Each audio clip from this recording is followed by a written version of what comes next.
Shalom, saudara kasih Tuhan Yesus Kristus. Haleluya. Ada sukacita bersama dengan Tuhan. Kita bisa memulai bulan Desember.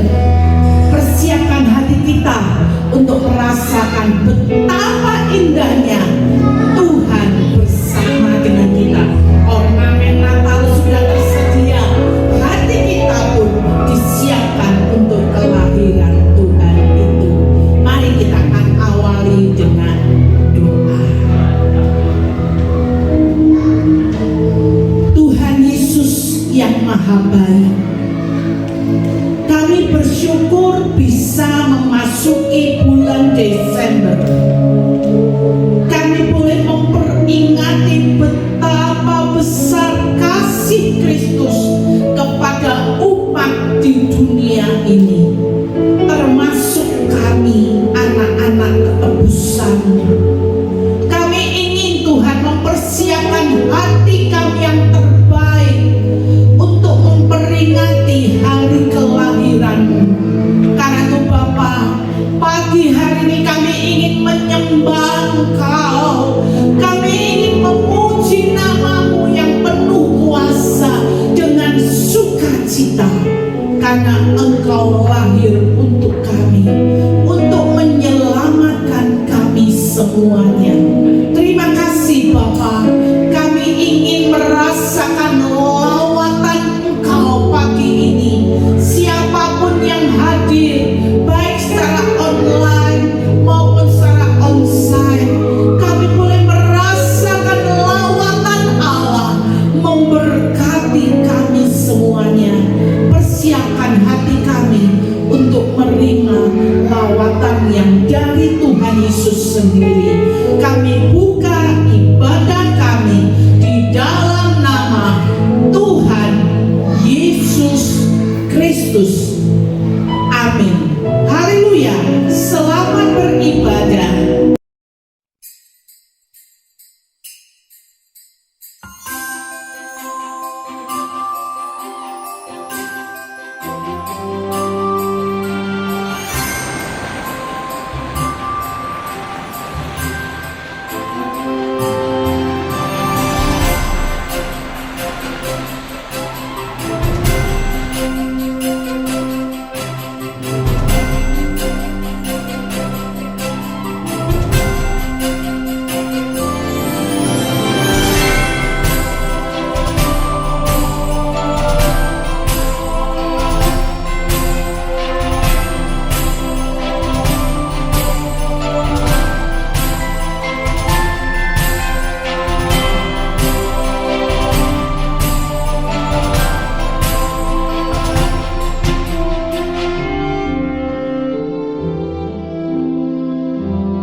Gideon pada pagi hari ini.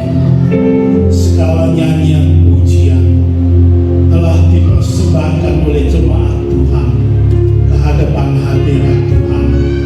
Kiranya ini berkenan di hadapan Tuhan untuk memuliakan Tuhan dan membuka hati kami sekaligus untuk menyambut firman Tuhan yang akan diberitakan untuk kami renungkan bersama, untuk kami sambut firman Tuhan memberkati hidup kami.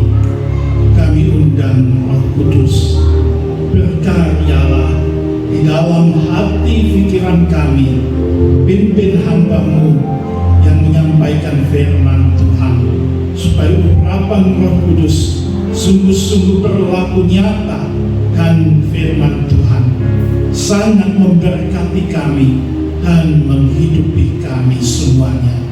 Terima kasih. Di dalam nama Yesus Tuhan kami berdoa. Amin. Silakan duduk. Shalom.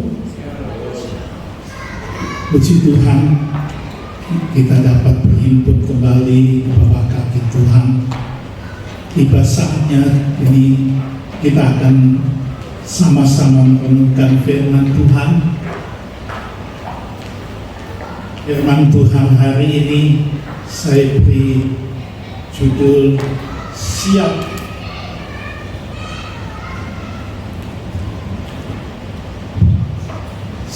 menyambut kelahiran Yesus. Siap menyambut kelahiran Yesus. Teks Alkitab dapat kita baca di dalam Injil Lukas pasal yang pertama ayat yang ke-26 hingga 31. Tapi pagi hari ini saya hanya memetik beberapa ayat saja. Ya, kita baca sebagai awalnya ayat yang ke-28. Ketika malaikat itu masuk ke rumah Maria,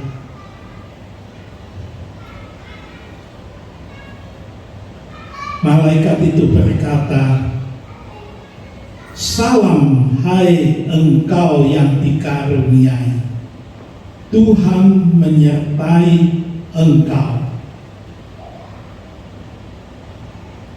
Kemudian ayat yang ke-30,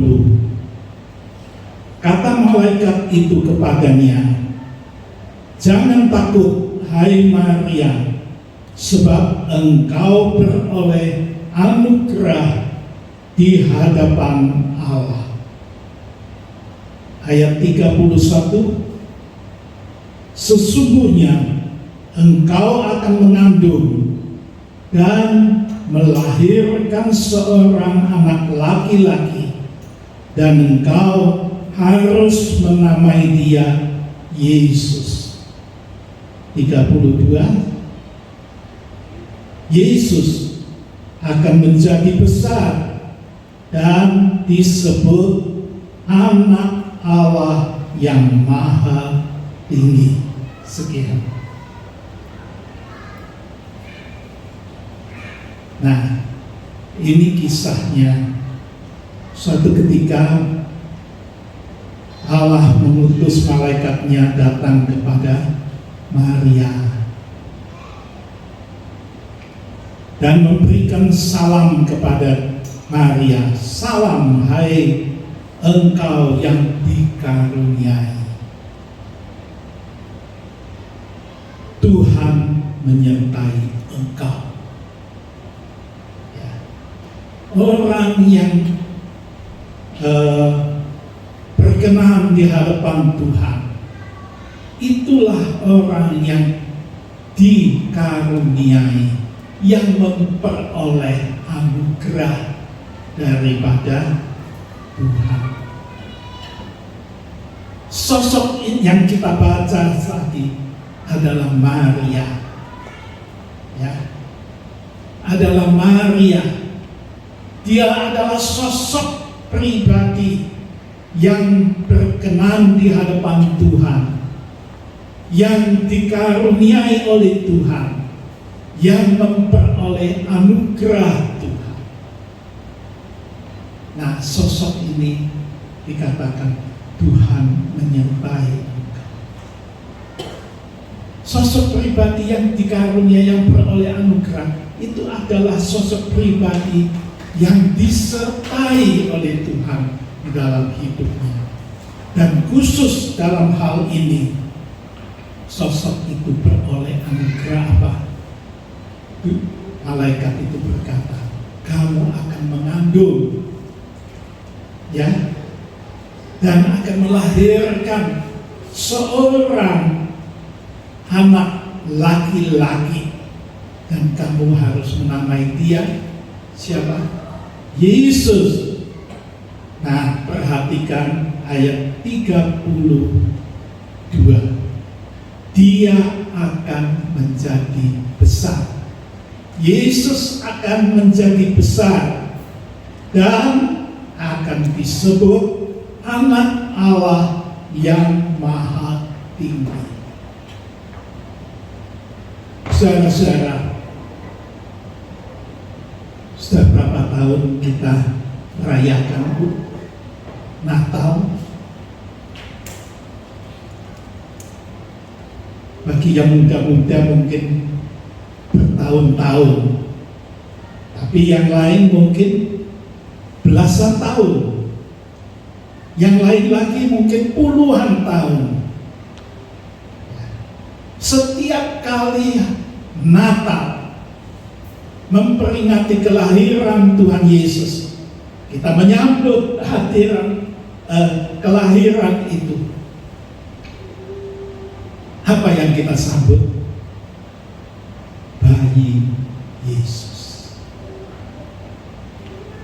Saudara-saudara, bayi Yesus dari tahun ke tahun, belasan tahun, puluhan tahun yang disambut bayi Yesus. Tumbuh nggak bayi itu? Tumbuh nggak? Ayat 32 dia berkata, Yesus akan menjadi besar.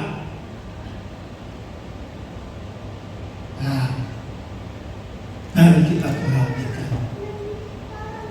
Kita menyambut Yesus. Apakah Yesus itu tumbuh di dalam hidup kita ini? Tambah hari, tambah besar. Fisiknya besar, menjadi dewasa, tetapi di sini besar juga mengandung pengertian. Dia menjadi makin agung, makin mulia di dalam hidup kita. Ya, besar, dan dia akan disebut Anak Allah yang Maha Tinggi.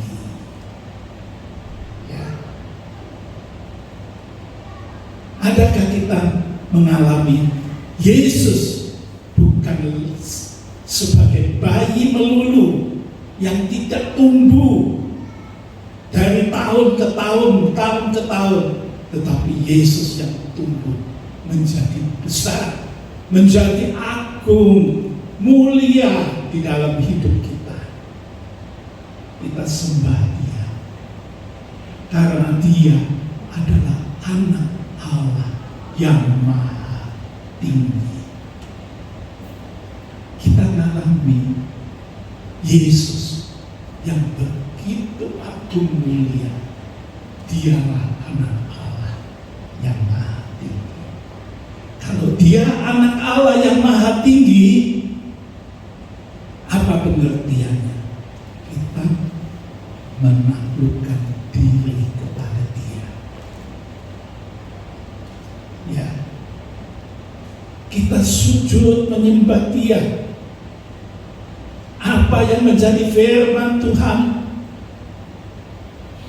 firman Anak Allah itu kita dengar, kita perhatikan, kita tunduk dan kita taati. Itulah Natal yang sejati di dalam hidup kita. Bukan cuma pada bulan Desember, tetapi dalam kehidupan sehari-hari. Natal itu nyata dampaknya di dalam hidup kami, kita semuanya. Saudara-saudara, nah, ayat-ayat tadi mengisahkan malaikat Allah itu berjumpa dengan Maria, memberitakan, engkau akan mengandung, engkau akan melahirkan seorang anak laki-laki, dan dia harus disebut namanya Yesus. Itu berita. Nah, sekarang selanjutnya, apa reaksi daripada Maria? Ayat 34.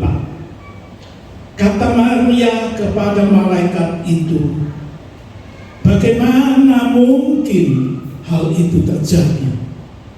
Karena aku belum pernah berhubungan dengan laki-laki. Ya,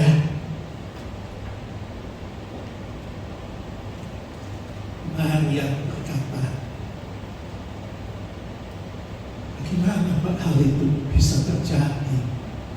Aku yang belum menikah, belum pernah berhubungan dengan laki-laki, itu dapat mengandung dan melahirkan seorang anak.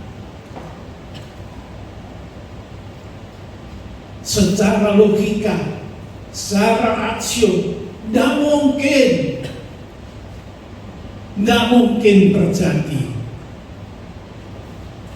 Tetapi dibalik kata-kata dari Maria, bagaimana aku bisa mengandung?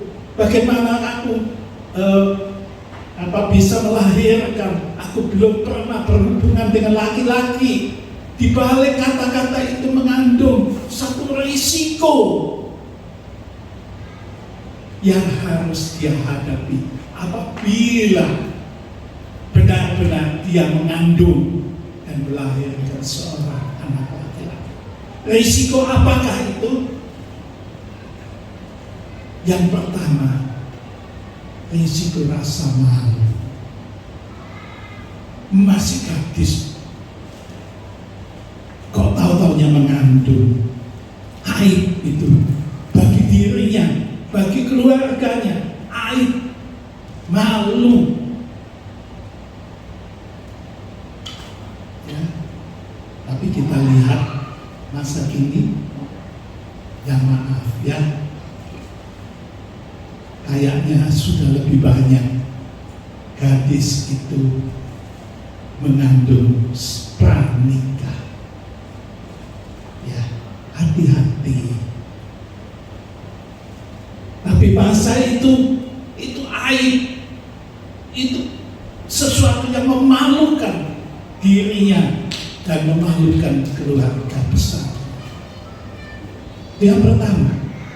Berikutnya, risiko yang dihadapi Maria apa?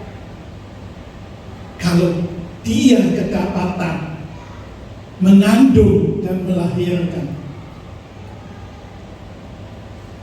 pranikah sebelum menikah, apa risikonya? Dia akan diseret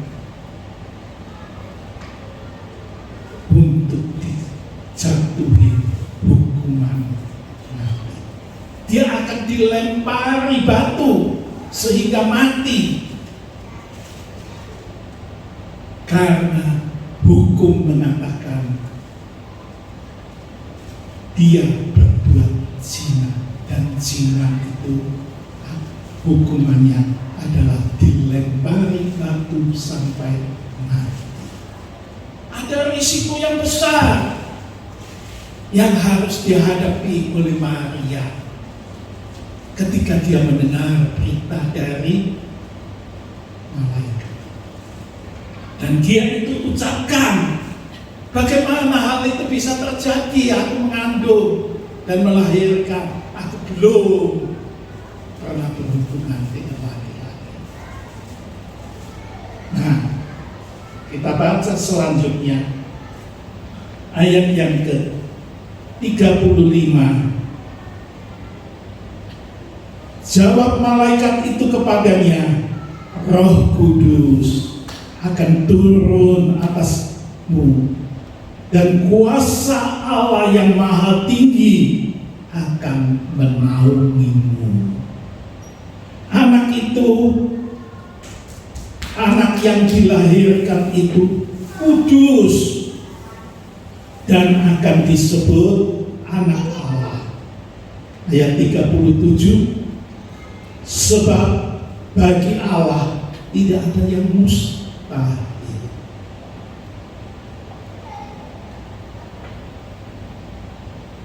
Mendengar kata dari Maria, maka malaikat itu menjawab, bagi Tuhan tidak ada yang mustahil. Walaupun kamu masih gadis, belum pernah berhubungan dengan laki-laki, tapi Roh Allah, Roh Kudus akan turun atasmu. Roh Kudus yang akan membuat kamu mengandung dan melahirkan. Dan itu kalau melahirkan, mengandung dan melahirkan di luar nikah kudus, disebut anak itu anak najis. Tetapi kalau Roh Kudus yang bekerja membuat dia mengandung dan melahirkan, disebut anak itu kudus. Ya, gak usah takut. Anak itu kudus, bukan anak najis. Anak itu kudus. Nah, anak itu kudus dan disebut anak Allah. Saudara-saudara, ini satu kelahiran yang luar biasa. Di sisi lain, malaikat itu mengatakan bahwa kuasa Allah yang Maha Tinggi akan menaungi engkau. Kuasa Allah yang Maha Tinggi akan menaungi, melindungi engkau. Kalau engkau mengandung, kau melahirkan di luar pernikahan karena engkau belum pernah mengetahui laki-laki, dan ada risiko, ya, risiko yang harus engkau hadapi, engkau tanggung. Malaikat itu menyampaikan, gak usah khawatir, gak usah takut, karena apa? Kuasa Allah. Kuasa Allah yang Maha Tinggi akan menaungi engkau, melindungi engkau, memeliharakan engkau. Bahaya memang ada, risiko memang ada, tetapi engkau tetap aman. Engkau akan tetap selamat. Engkau akan tidak menderita aib. Engkau bahkan sebaliknya dimuliakan, karena engkau yang dipilih, engkau yang dikaruniai untuk memperoleh anugerah. Kita melihat selanjutnya ayat yang ke-38. Setelah mendengar kata-kata malaikat itu, kata Maria, aku ini hamba Tuhan, jadilah padaku menurut perkataanmu. Lalu malaikat itu meninggalkan dia.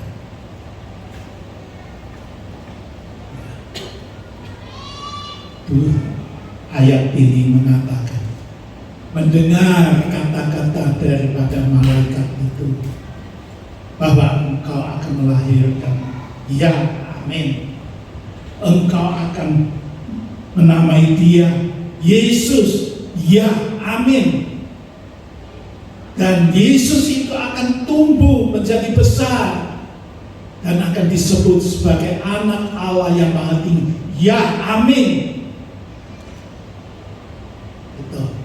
Engkau tidak akan menjadi aib, amin. Engkau tidak akan mengalami bahaya, kebinasaan, risiko yang tinggi, ya amin. Itulah ungkapan yang keluar daripada hati Maria saat itu. Ya, semuanya dia amin. Dia berkata, aku ini hamba, jadilah padaku seperti apa yang kamu katakan itu. Dia menyerah, dia ikhlas, dia pasrah, dia tunduk pada firman Tuhan. Karena malaikat itu menyampaikan kata-kata bukan menurut kehendaknya dia sendiri, tapi kehendak Bapa yang di surga. Firman Allah yang diperintahkan kepada Maria. Maria berkata, aku ini hamba-Mu,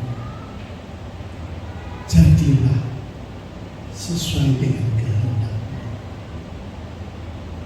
Saudara-saudara, ada sosok pribadi yang dikaruniai, yang memperoleh anugerah daripada Tuhan. Ada sosok pribadi yang mau tunduk sepenuh dan berkata, jadilah kehendak-Mu dalam hidupku. Maka disitulah pada waktunya Yesus lahir melalui sosok pribadi yang dikaruniai.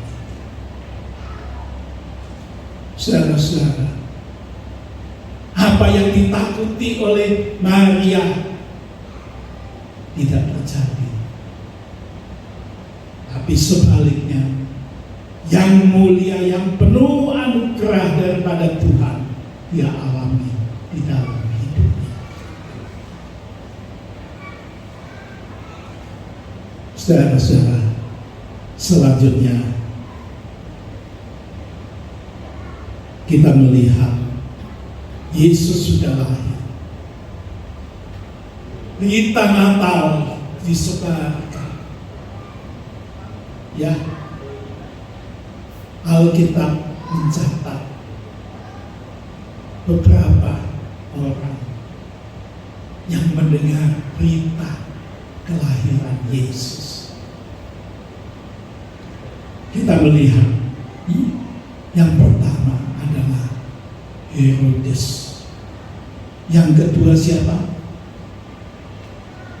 Yang kedua adalah imam-imam kepala dan ahli Taurat.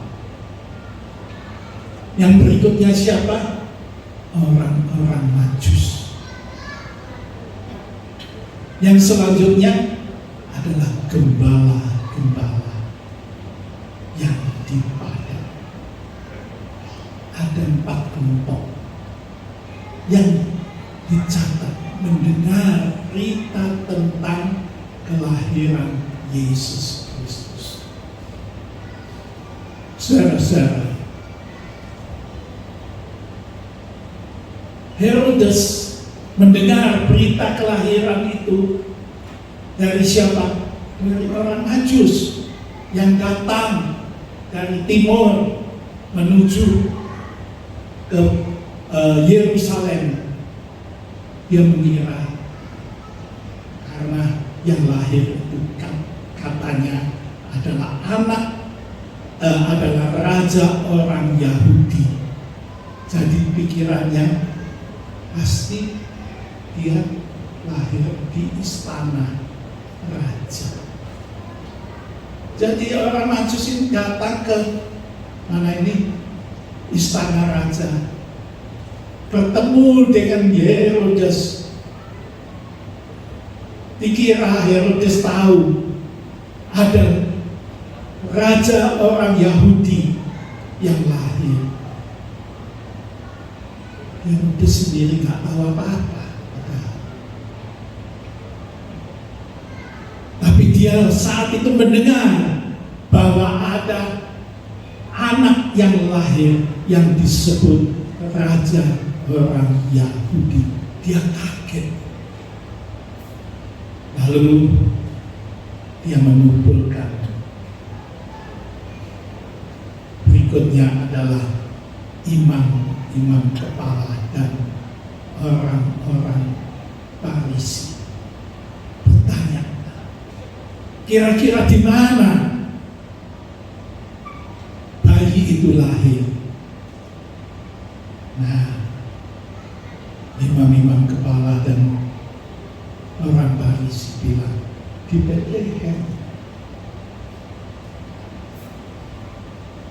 Herodes berkata kepada orang Majus, itu di Bethlehem sana, kamu pergi ya, nanti sesudah ketemu kamu pulang, beritahu aku di mana letak lokasinya. Nah, tapi orang Majus dalam mimpi diberitahu oleh Tuhan, kamu pulang orang Majus, jangan kembali pada Herodes karena dia tidak sungguh-sungguh mau datang menyembah.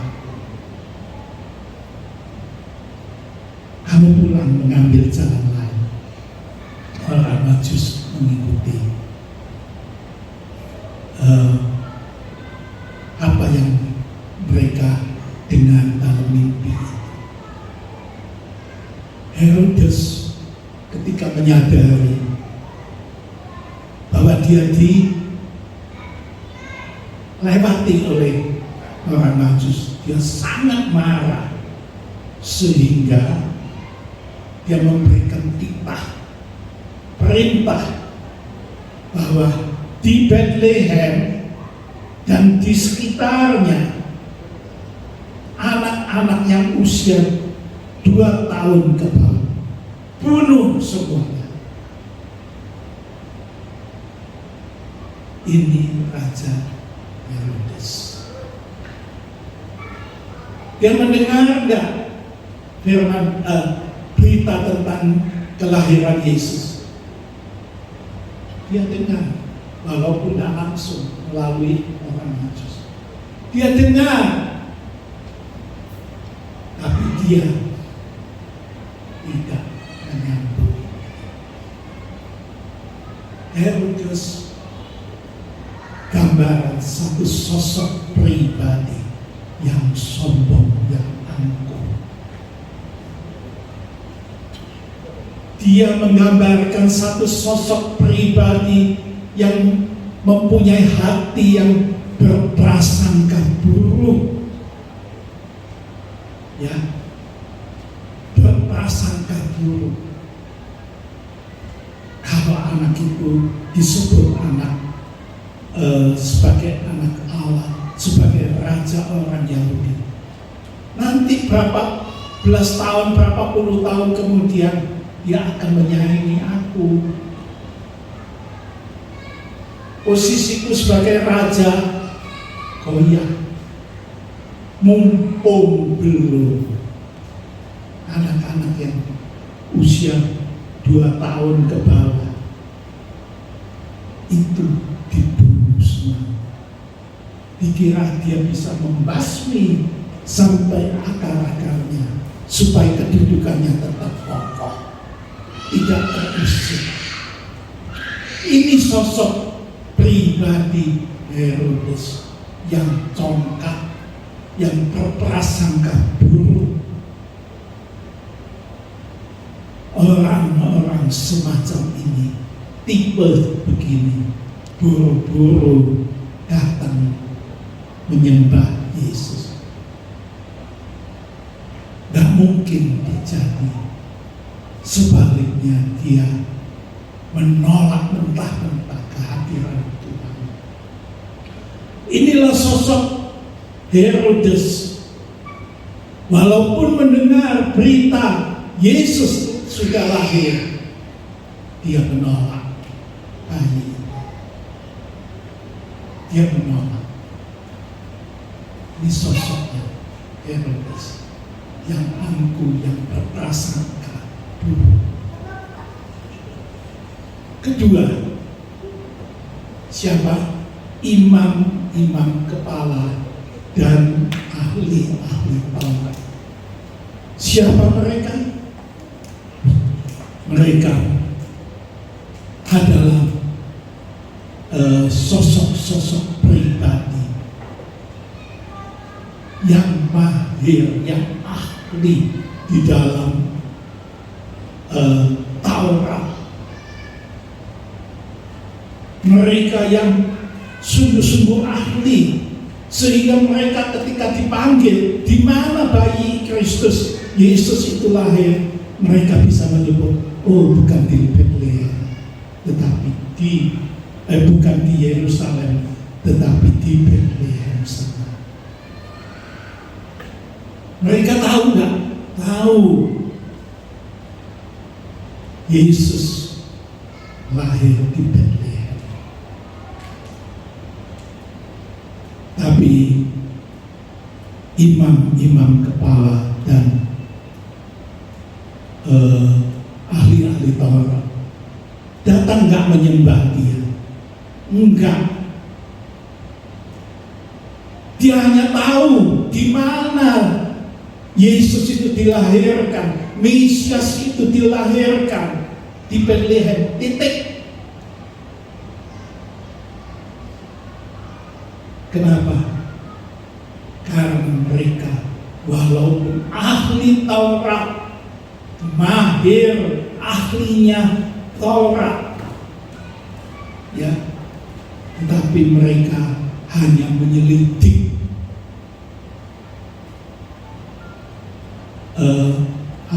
Taurat itu seteliti-telitinya, sekecil-kecilnya pun diperhatikan. Mereka melakukan enggak? Lakukan. Imam kepala dan ahli Taurat melakukan, tetapi bukan murni. Pertama, ada tambahan ini itu. Tapi yang lebih penting, mereka melakukan bukan karena mereka taat, tapi mereka ingin menampilkan bahwa aku imam kepala, aku ahli Taurat, aku ini sebetulnya orang yang sungguh-sungguh beribadah kepada Tuhan. Tetapi ibadah itu ditampilkan, ditonjolkan, diperlihatkan seolah-olah mereka adalah orang yang sungguh-sungguh beribadah kepada Tuhan.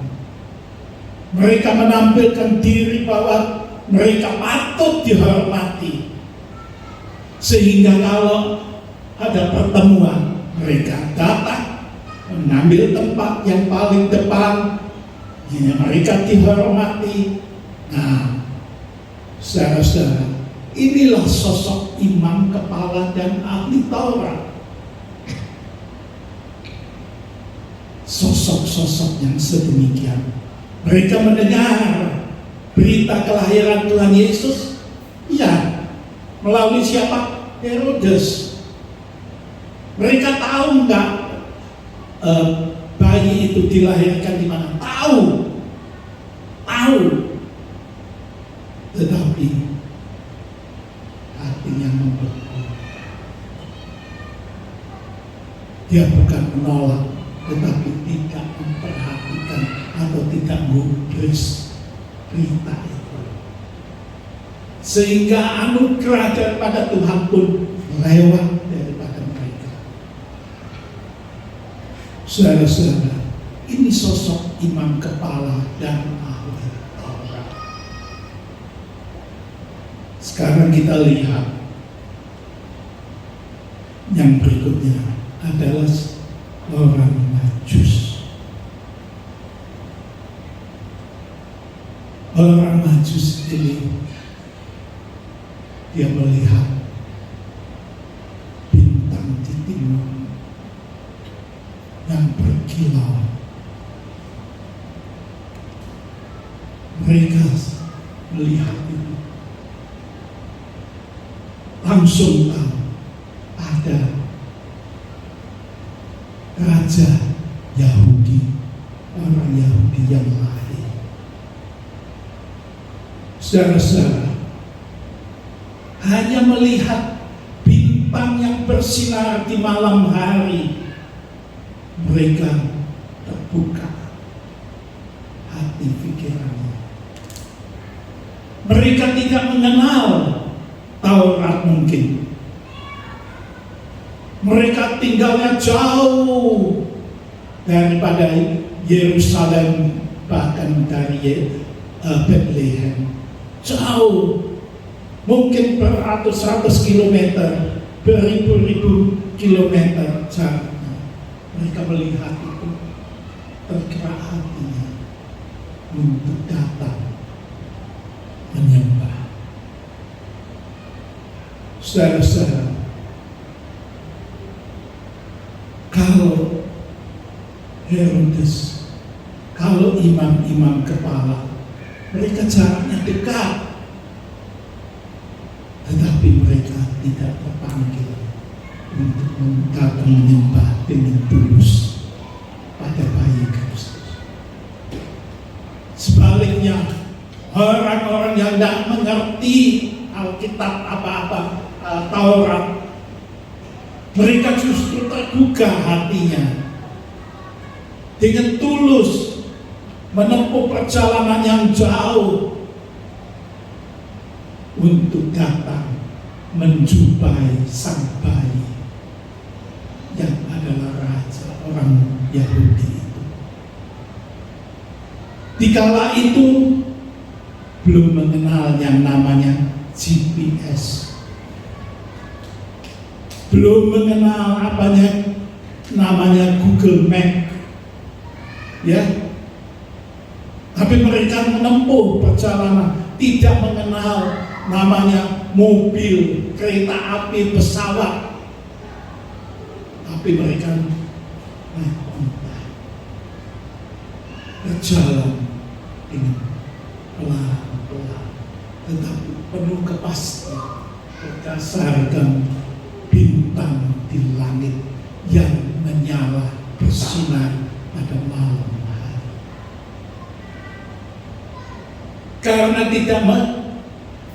tidak mengenal Google Map, mereka mengira bahwa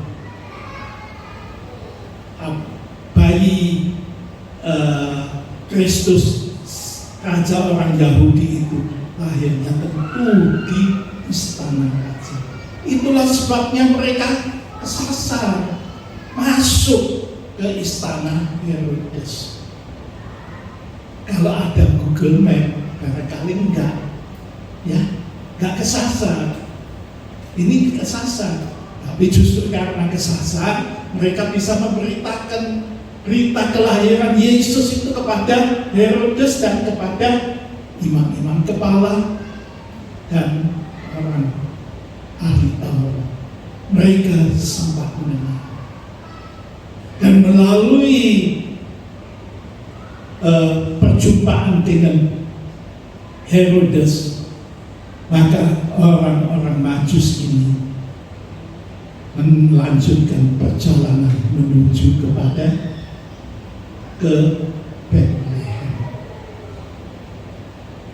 Bintang yang bersinar di timur itu terus menghantar mereka, sampai tiba di tempat di mana bayi itu dilahirkan. Bintang itu berhenti, dan orang Majus tahu inilah tempatnya yang pasti. Mereka datang berjumpa dengan anak bayi Yesus, baby Yesus. Mereka berjumpa dengan Maria dan Yusuf, orang tuanya.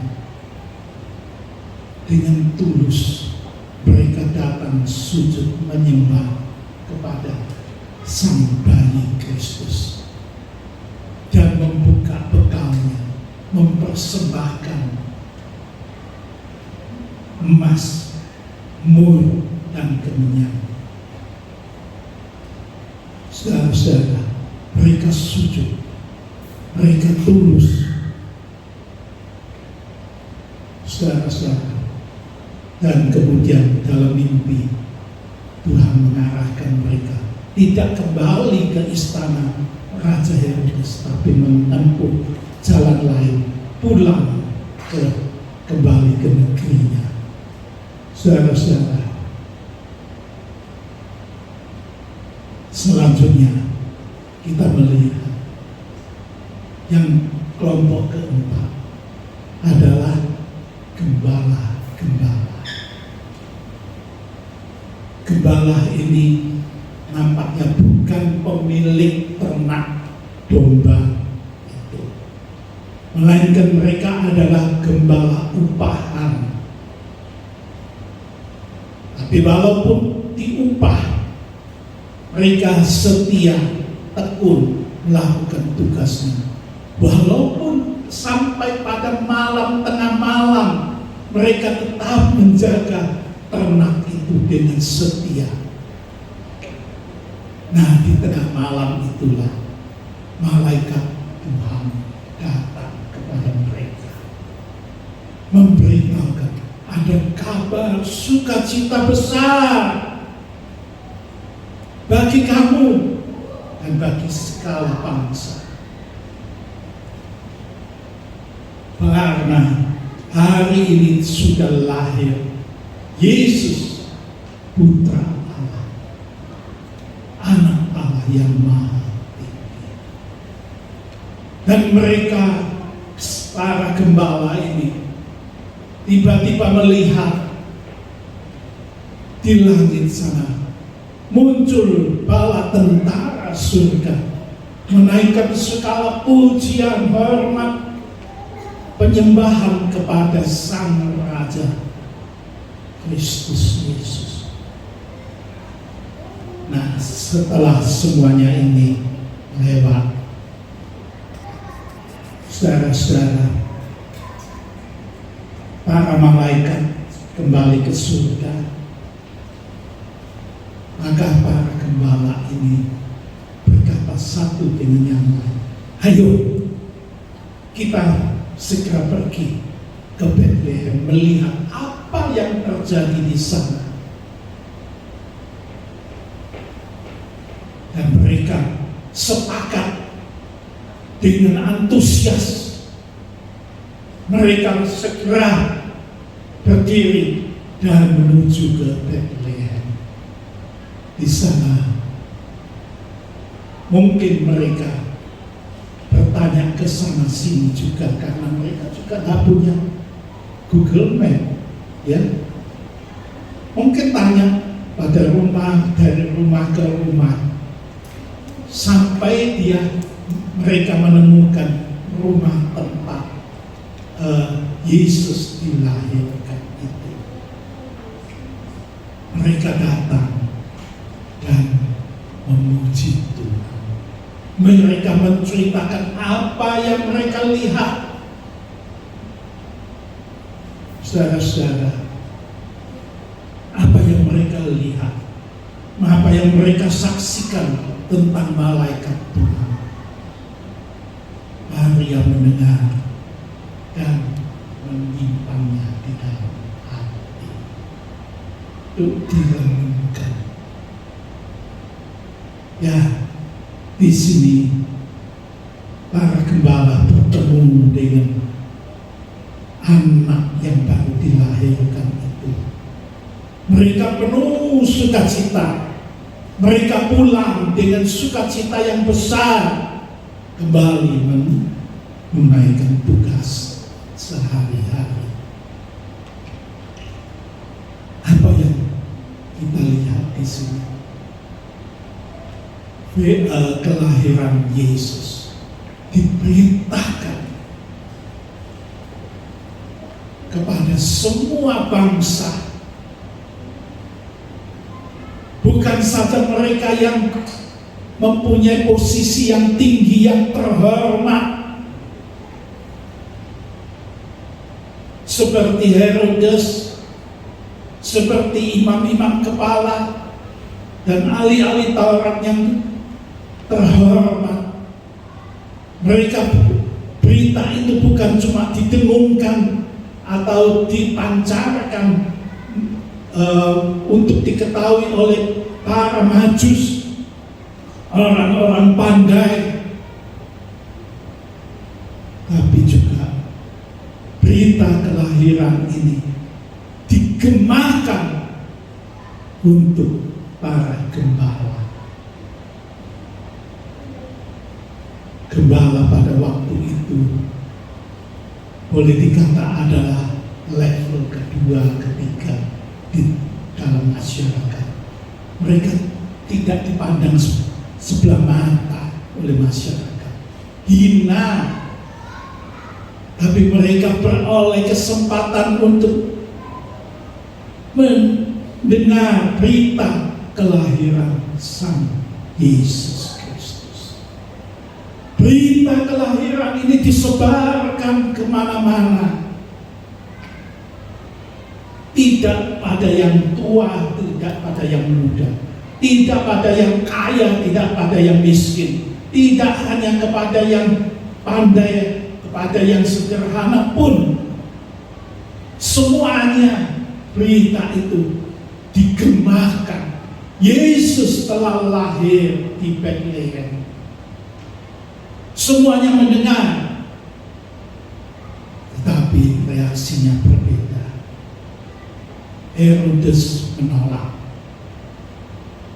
Imam kepala dan ahli Taurat tidak gubris, tetapi orang-orang Majus yang jauh tinggalnya memperhatikan, dan walaupun penuh capai lelah menempuh perjalanan yang sangat jauh, mereka tiba dan berjumpa dengan bayi Yesus dan menyembah, menyambut. Saudara-saudara, kemudian para gembala pun demikian. Mereka datang menyembah Tuhan yang lahir di Bethlehem itu. Saudara-saudara, reaksinya berbeda-beda.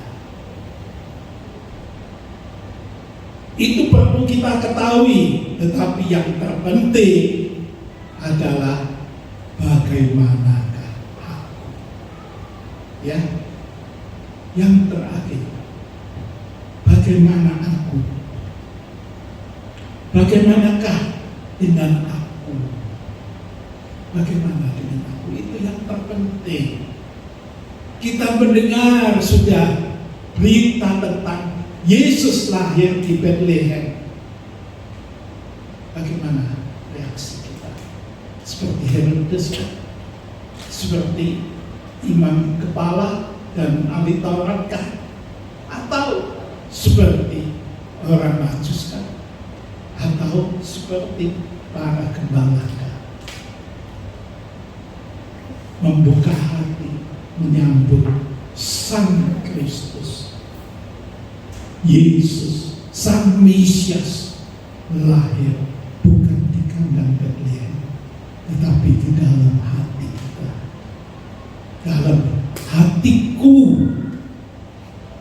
Ya, bagaimana kita mendengar berita ini? Dapatkah kita menyambut di dalam hatiku, hati masing-masing kita yang hadir? Kita refleksi diri. Aku menyambut, aku akan menyembah Dia. Tetapi sekali lagi, sudah berapa puluh kali kita memperingati Natal. Akankah tetap yang kita sambut adalah bayi Kristus, bayi Yesus, Sang Yesus? Atau adakah bayi itu sudah tumbuh menjadi dewasa, menjadi perkasa, menjadi anak Allah yang maha tinggi di dalam hidupku ini? Saudara-saudara, kita yang akan menjawab pertanyaan ini, bukan orang lain. Hatiku terbukakah untuk menyambut Dia? Syukur-syukur, itu anugerah Tuhan. Adakah Yesus yang lahir itu tumbuh menjadi dewasa dan menguasai hidup? Puji Tuhan kalau itu terjadi di dalam hidup kita. Kita akan mengalami anugerah Tuhan seumur hidup kita. Kita menjadi orang-orang yang patuh, yang taat kepada Yesus seumur hidup kita. Dan Yesus akan menjadi Tuhan dan Juru Selamat seumur hidup kita masing-masing. Kiranya Tuhan memberkati kita semua. Saya undang jemaat untuk berdiri. Kita akan masuk di dalam doa.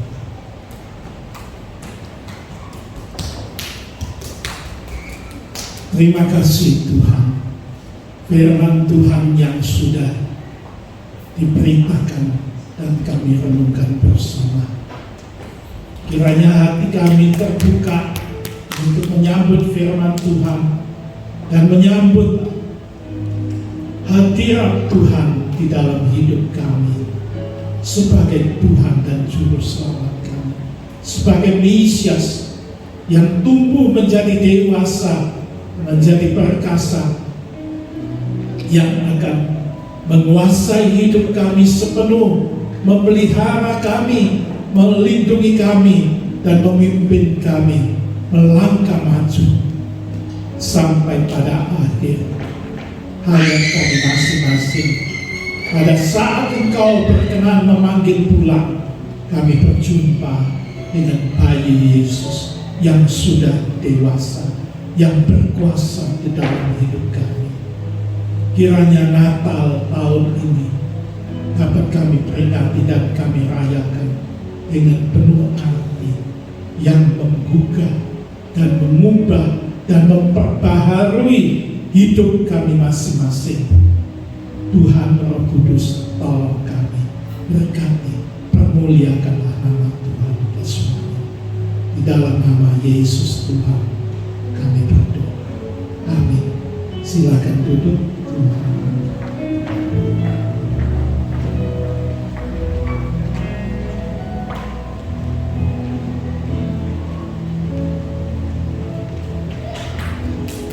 Mari kita mau bersiapkan diri untuk memberikan persembahan. Mari kita masuk di dalam doa. Terima kasih Tuhan buat berkat firman-Mu. Pagi hari ini kami juga rindu untuk memberikan yang terbaik daripada Tuhan.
mengakhiri ibadah pagi hari ini di dalam doa. Terima kasih Tuhan, Engkau berkenan hadir di tengah-tengah umat-Mu yang beribadah kepada Tuhan dalam ibadah GBI Gideon pagi hari ini. Tuhan, segala puji sembah kami sudah naikkan ke hadapan hadirat Tuhan. Kiranya Tuhan berkenan menyambut dengan penuh sukacita nama Tuhan diagung muliakan. Terima kasih Tuhan. Terima kasih atas firman Tuhan yang sudah diberitakan. Kiranya itu menggugah hati kami untuk menyambut Tuhan dengan hati yang terbuka, dengan tulus, dan Tuhan mempersilahkan kelahiran Tuhan itu bukan tetap dalam bentuk baby, tetapi tumbuh menjadi dewasa dan menjadi perkasa di dalam hidup kami. Kami adalah anak-anak-Mu, hamba-hamba-Mu, kiranya kehendak-Mu yang jadi. Itulah seperti yang dikatakan oleh hamba-Mu Maria kepada Tuhan, menundukkan diri sepenuh kepada kehendak Tuhan. Roh Kudus akan menolong kami melangkah maju ke depan bersama dengan Tuhan yang perkasa, yang mulia, yang penuh kasih. Nama Tuhan dipermuliakan. Tuhan, saat ini kami teringat Isai yang kurang sehat badannya. Mohon Tuhan lawat dia dan jamah dan sembuhkan dengan sempurnanya, supaya dipulihkan kekuatannya, kesehatannya, sehingga hari-hari ke depan dia sehat kembali dengan sempurna. Terima kasih Tuhan. Bagi anak-anak-Mu yang hadir saat ini, Tuhan, Engkau juga yang tahu segala kebutuhan hidup mereka masing-masing, buat tubuh, jiwa, dan rohnya. Tuhan, lawat mereka dan jamah mereka, berkati mereka.